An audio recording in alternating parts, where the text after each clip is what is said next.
आपल्या हद्दीमधले जे काही शाळा आहेत, विद्यार्थी आहेत किंवा पालक किंवा शिक्षक शिक्षिका, मुलं आणि मुली यांच्या काही अडीअडचणी जर असेल तर त्या जाणून घेणे यासाठी शासनाने एक परिपत्रक काढलेला आहे आणि परिपत्रकामध्ये असं एक लिखित आहे की मुला मुलींच्या ज्या काही समस्या आहेत ते समोर होऊन सांगत नाहीत, सर आम्हाला असा त्रास आहे, आम्हाला त्रास होणाऱ्याला किंवा त्रास देणाऱ्याला याला अभयदान दिलं नाही पाहिजे, अन्यायाला वाचा फोडली पाहिजे। डॉक्टर बाबासाहेब आंबेडकर यांनी काय म्हटलेलं आहे, जो अन्याय करतो आणि जो अन्याय सहन करतो त्याच्यापेक्षा जास्त तो सुद्धा गुन्हेगार मानला जातो।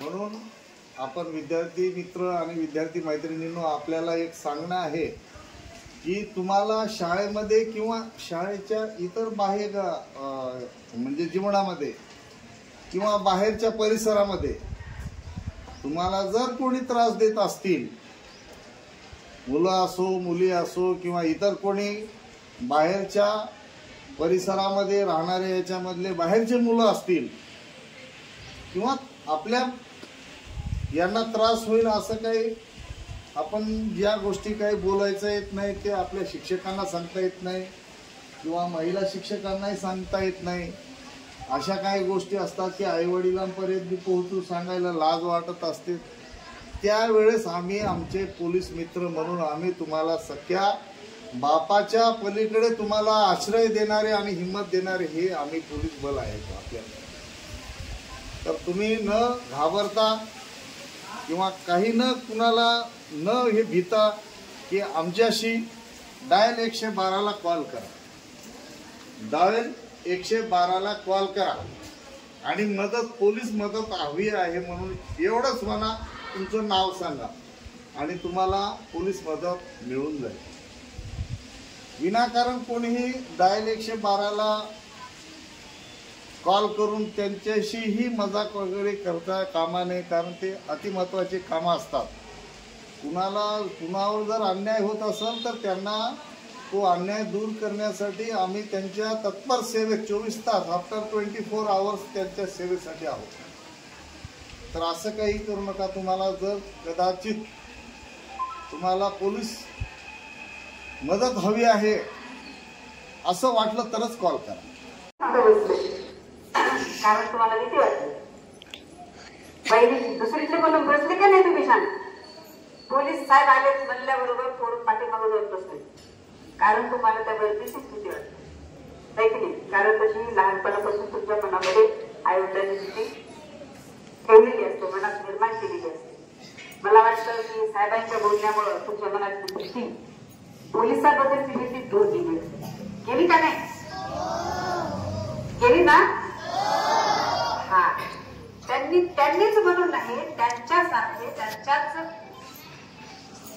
त्यांच्याच देशात स्वीकारणारे त्यांच्यासारखे दुसरे जे सगळे लोक आहेत, तुम्हाला जिथं जिथं काही अडचणी असतील तुमच्या समस्या असतील त्या सांगा, हे सांगण्यासाठी तुम्हाला इथं आलेलं आहे। आता वर्गामधले जे आहेत बघा, काही काही मुली मुलं काही कुठे दुसरे पोरं राहतात, येते तर सांगा ना। बघा, प्रत्येक जिथे समस्या निर्माण होते त्या समस्याचं सोल्युशन प्रत्येक ठिकाणी असतं, उत्तर येते सांगत नाही, का बरं चुकते की काय, शिवाय की काय, अशी आपल्या मनामध्ये भीती असते आणि ती भीती कोणीतरी दूर करायला पाहिजे। तशी तुमच्या मनातली भीती साहेबांनी दूर केलेली आहे, कुठल्याही गोष्टीबद्दल असेल। आता तुम्ही लहान आहात, तुम्हाला काही अत्याचार त्या गोष्टी कळणार नाही, पण आतापासून जर तुम्हाला वाटतंय, जे काय वाटतंय, ज्याच्याबद्दल तुम्हाला भीती आहे, ती भीती तर तुम्ही व्यक्त करू शकता, एवढं तर करू शकता की नाही। तुम्हाला काय वाटतं ते तर सांगू शकता की नाही, हे तुमच्या व्यक्तिमत्वाचा विकास आहे। तुमच्या मनात जे काय वाटतंय ते तुम्ही दुसऱ्यांना जे बोलून दाखवता, हाच तुमच्या व्यक्तिमत्वाचा विकास आहे। हे तुमच्या व्यक्तिमत्वाचे विविध पैलू आहेत। तुम्हाला बोलता आलं म्हणजे तुमचं मत तुम्हाला ठामपणे जरी नाही मांडता आलं तर थोडक्या छोट्या मोठ्या भाषेत तुम्हाला ते सांगता आलं पाहिजे। आणि हे आता त्यांनी केलं बघा, साहेबांनी तर उभं राहिलं तुमच्या मनात अगोदर खूप भीती होती, पण ती भीती एका क्षणामध्ये त्यांनी दूर केली आणि त्यांच्या बोलण्याचा, त्यांच्या संवादातून तुमच्या एक गोष्ट लक्षात आली असेल की तुम्हाला ज्या गोष्टीची भीती वाटते, तुम्ही मोठं होण्यासाठी, तुम्ही पुढे जाण्यासाठी, तुमचा विकास होण्यासाठी तुम्हाला ज्याची भीती वाटते ती भीती तुम्ही शेअर करा. आता वेळोवेळी तुम्हाला साहेबच भेटतील असं नाही, कारण तुम्ही जिथं आहात शाळेत आहात तुम्ही. आता साहेब तुम्हाला भेटणार आहेत का तुमच्या समस्या सांगण्यासाठी? नाही. मग आम्ही आहोत नाही आहोत की नाही? तुमच्या वर्गामध्ये प्रत्येक वर्गात तुमचे शिक्षक आहेत, वर्गातील शिक्षक आपल्या ऑफिसमध्ये आपले साहेब बसून असतात. तुमच्या समस्या, तुमच्या अडचणी त्या तुम्ही सांगितल्या पाहिजे. पुस्तकातलीच अडचण असते असं नाही, वेगवेगळ्या गोष्टीच्या तुम्हाला समस्या असतात. शाळेतून घरी जाताना सुद्धा कुणाकुणाची तुम्हाला मोठ्या मुलांची भीती वाटते. आता बघा, इथले काही लेकर इथं आहेत, काही लेकर वर आहेत. ह्या तुमच्या वर्गाच्या लेकर मोठा वरच्या हायस्कूलच्या दादाला बोलून असतो, त्या मुलाची सुद्धा तुम्हाला भीती वाटते. आता तुमच्या दोघांची जर भांडण होत असतील तर तुमच्यातला एक विद्यार्थी म्हणतो, हा इंटरनेट झाला की मी वरच्या दादाला बोलून, त्याची भीती तुमच्या मनात असते. तर ती जी भीती आहे ती तुम्ही शेअर केली पाहिजे. वर्गातल्या सरांसोबत शेअर करा, शिक्षकांसोबत शेअर करा, तुमच्यासोबत जे आपले मुख्याध्यापक आहेत त्यांच्याशी तुम्ही ह्या गोष्टी शेअर केल्या पाहिजे, सांगितल्या पाहिजे. मला आनंद वाटला साहेबांनी इथं पाहून महिलांबद्दल, महिलांचे जे सुरक्षितता आहे या विषयावर बोलण्यासाठी साहेब आपले आले. साहेब मी 4-90 पासून या शाळेत आहे, एकटीच लेडीज आहे. मला कधीच माझ्या सहकार्याची भीती होती. इतकं छान वातावरण माझ्यासोबत आहे, खूप सुंदर. माझे फक्त 1.5 वर्ष रिटायरमेंट आणि हा सुद्धा असंच कालावधी येईल असं मला वाटतं, कारण खूप चांगले लोक आहेत आपले. आपण चांगलं सतत असतात, तरी पण जर काही होत असेल आपल्याला तर ती तुम्ही सांगायला पाहिजे. आणि मला वाटतं की तुमच्यामध्ये ही आता हळूहळू या गोष्टी तुम्ही रुजवा, अन्याय सहन नका करू, तुम्हाला जे वाटतं ते बोलायला. आपल्या शाळेमध्ये साहेब आले, साहेबांनी तुमच्याशी खूप सांगतं, त्यांनी खूप छान प्रकारे तुमच्याशी संवाद केला. याबद्दल मी साहेबांच्या शाळेच्या वतीनं आणि सगळ्या सहकार्याच्या वतीनं, विद्यार्थ्यांच्या वतीनं तुमचं मी आभार. BM व्यवहारे साहेब, पोलीस हेड कॉन्स्टेबल कंधार यांनी या ठिकाणी या संदर्भात अधिक माहिती घेण्यासाठी आलेले आहेत. मी त्यांना विनंती करतो की आपण थोडक्यात विद्यार्थ्यांना सविस्तर असं मार्गदर्शन करावं आणि आमच्या महिला भगिनी आणि विद्यार्थी आणि मुलींसोबत चर्चा करावी. आदरणीय व्यवहारे साहेब. नमस्कार सर. नमस्कार सर. सर्वांनी जेवण कोणी नाही, सर्वांनी केली. आता ते पोलीस म्हणून आमचा गुन्हा आहे. मी पोलीस खात्यामध्ये असल्यानं पोलीस काय मस्ती वाटते ना, बोलणं, तुमच्यासोबत राहणं किंवा पोलीस काय आहे म्हणून असं तुमच्यामध्ये भीती काढून टाकलं. जर आवाज थांबा, मी पोलिसांना बोलतो, पोलीस मारते असे सांगत असतात ना तुमच्या घरी वगैरे, कोणी सांगतात ना. कसं हे सांगतात तरी भीती घालण्यासाठी सांगतात, पण भीती घालणं हे आई वडिलांचं काम असते, पण घ्यायची आपल्याला गरज नाही. कारण जे चूक केलं त्याला शिक्षक त्यांना मागतो की नाही, अभ्यास करा म्हणतो की नाही, होमवर्क करा म्हणतात की नाही. आज शाळेत धडा शिकवलेला आहे, उद्या हे करून लिहून घेऊन या, शुद्ध लेखन लिहा सांगतात ना, नाही सांगतात ना. छान छान. मी प्रथमतः आपले गुरुवारी यांना मी त्यांचं अभिनंदन करतो. महिला शिक्षकांचं पण अभिनंदन करतो या ठिकाणी.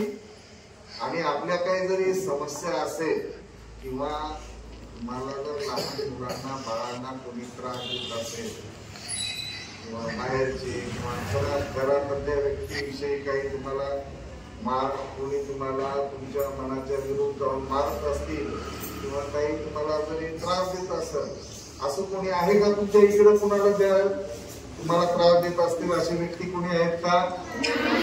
मुलं बाळ दुसरे काही नाही ना? छान अभ्यास करा, महापुरुषांचे चरित्र वाचा,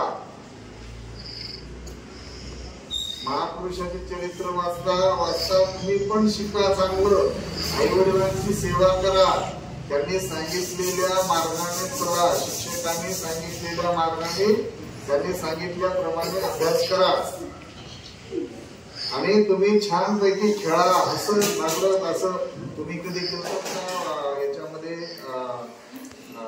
गार्डन मध्ये खेळायला गेलतात? तिथे किती छान छान फुलं असतात, वेगवेगळ्या प्रकारचे असतात ना. त्या बागेला शोभा कशासाठी येते? वेगवेगळ्या फुलांच्या बागेच्या झाडाच्या याच्यासाठी येते ना. तशीच आपली ही शाळा छान आहे ना. त्या शाळेमध्ये शिक्षक छान आहेत की कसे आहेत? तुमच्या काही अडचणी नाहीत ना आता? असेल तर सांगत जा. अंकल अंकल इकडे या, पुलिस अंकल इकडे या, इकडे या असं म्हणायचं मोठ्या लहान दोन मंडळींना. त्यांना कधी मुलं वगैरे बोलायचं नाही. कोणता टच आहे? मोठ्याला सांगा. हा कोणता टच आहे? सगळ्यांनी सांगा ना. कोणता टच आहे? Good touch. हा कोणता टच आहे? कोणता टच आहे? बॅड टच आहे. हा कोणता टच आहे? बॅड. हा टच बॅड. इथला बॅड. निर्माण करण्यासाठी कंधार पोलीस स्टेशनचे पोलीस निरीक्षक चंद्रकांत जाधव साहेब यांच्या नेतृत्वात आजचे कार्यक्रमाचे प्रमुख मार्गदर्शक Shri Ware BM sir, police head constable Kandhar police station यांनी या ठिकाणी येऊन अतिशय सुंदर असे महिलाविषयी जागृती निर्माण करण्याचे विचार सुंदर शब्दामध्ये त्यांनी व्यक्त केले. त्यांचं मी शाळेच्या वतीने आणि संस्थेच्या वतीनं आभार व्यक्त करतो. आणि आजच्या कार्यक्रमाच्या अध्यक्षे आमच्या शाळेचे मूळ वाघमारे सर यांनीच या ठिकाणी आपले विचार व्यक्त केले.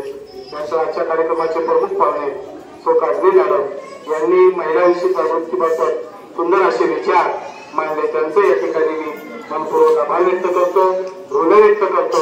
पुढेच एकदा मी सर्वांचे मनापासून आभार व्यक्त करतो. हा छोटासा कार्यक्रम या ठिकाणी संपन्नास येतो.